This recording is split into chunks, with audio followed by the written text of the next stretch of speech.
Topik kita kali ini yaitu tanggung jawab di lingkungan keluarga dan lingkungan sekolah. Mungkin keluarga dulu. Jadi sebelum kita ke sekolah, tanggung jawabnya di keluarga. Keluarga itu kan komponennya ada ayah, ibu, dan anak. Nah, itu bagaimana untuk kita mengetahui tanggung jawab masing-masing posisi tersebut, Sister? Iya, sebenarnya setiap anggota keluarga ada tanggung jawabnya tersendiri.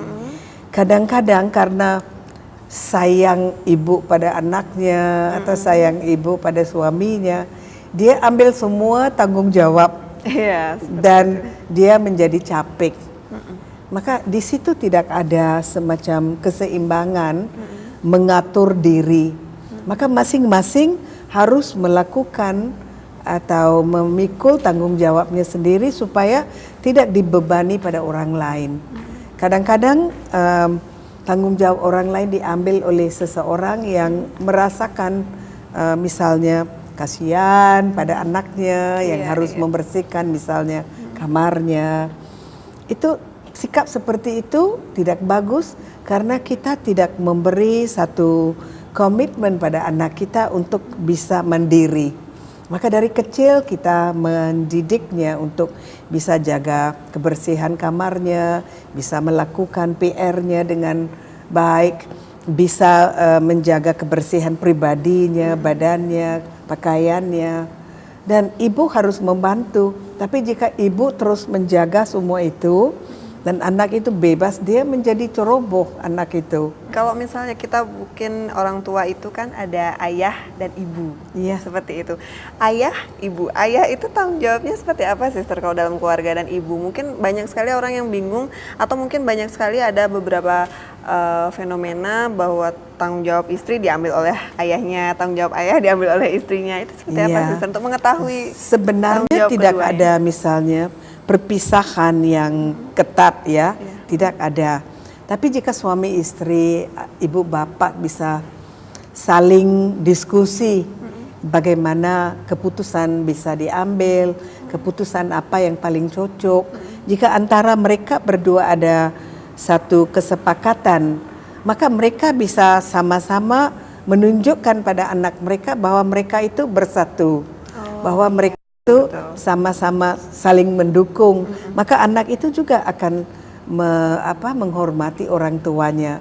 Tapi jika antara suami istri tidak ada kerjasama dan mereka tidak bertanggung jawab, anak itu akan mengambil kesempatan untuk menjadikan kondisinya bertambah jelek.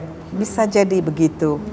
Dan kita coba ikut hatinya supaya dia jadi teman bagi kita. Iya. Berarti memang ada tahapannya juga. Nah, kalau misalnya tadi kita sudah membicarakan tanggung jawab pada keluarga. Nah, pada anak itu sendiri, anak itu kan ada tahapannya juga, Sister. Jadi masa bermain dan dia udah mulai masuk masa belajar. Mungkin tanggung jawab kepada pendidikan. Jadi memang berpengaruh ya tanggung jawab. Jika ibunya pintar atau guru sekolahnya pintar, dia buat jadwal waktu untuk anaknya.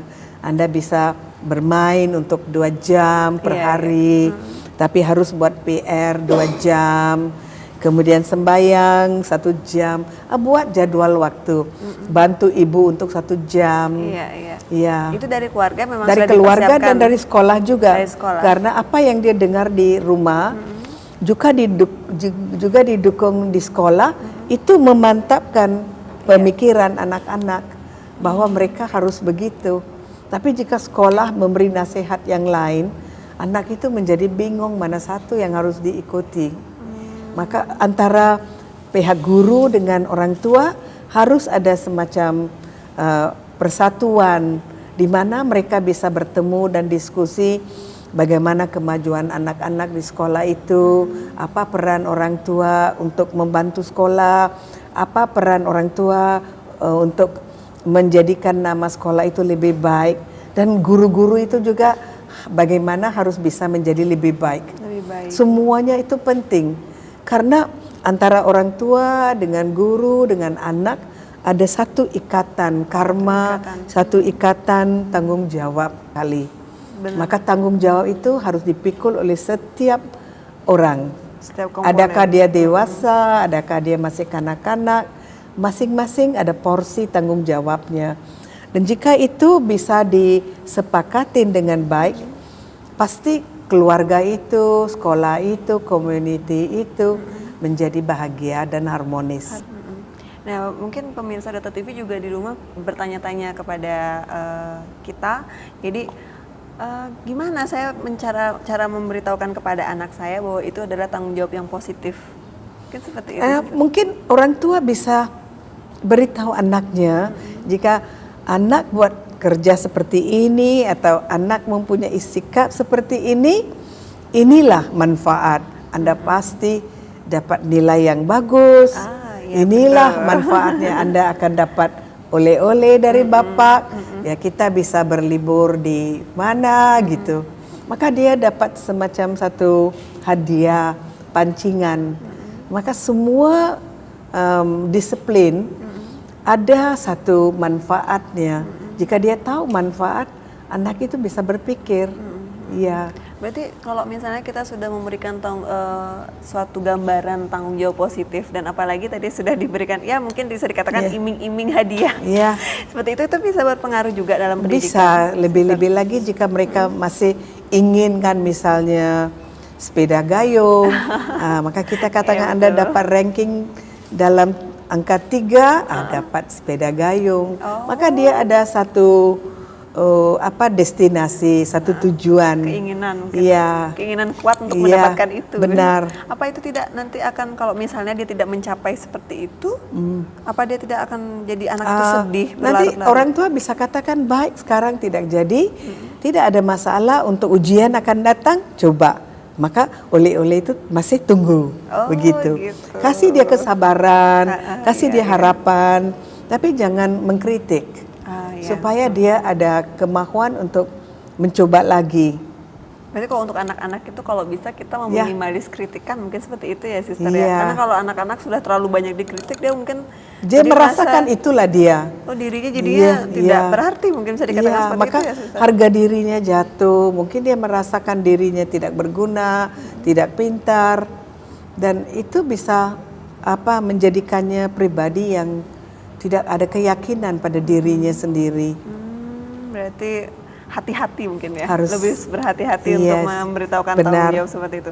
Nah, kalau misalnya pendidikan itu kan ada jenjang SD, SMP, SMA, dan universitas. Itu pasti beda-beda kan tanggung jawabnya ya, Sister? Beda, pasti beda.